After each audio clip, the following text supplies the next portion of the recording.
आउ अल्प समय फांसी खुंटरे झुलिबे एही भारतीय महिला झियो फांसी खुंटरे झुलिबा जानी अधैर्य होई कांदुछंती महिलांक मां। सबुदिन पई फांसी खुंटरे झुली पड़िबे झियो।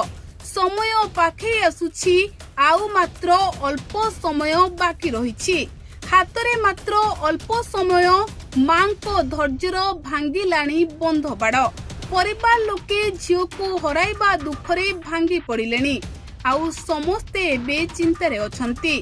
दर्शक बंधु आखिरे असुमारी स्वप्न नहीं केरलर निमिषा प्रिया जाइथिले एमएन को भाबिथिले सेठारे भविष्यत गढ़िबे, भाबिथिले सेठारे सफलतार सीढ़ी चढ़िबे।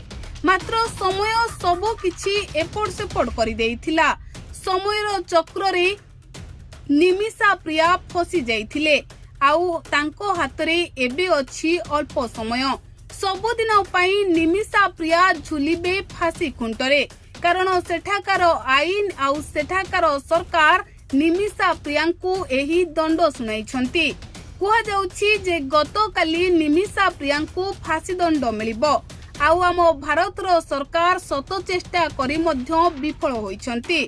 तेबे एबे केवल गोटिए उपाय अछि आउ ताहा हेउछि ब्लड मनी। तेबे आसंता काली स्पष्ट हेबो निमिषांकु फांसी मिलुछि नाही मुक्ति।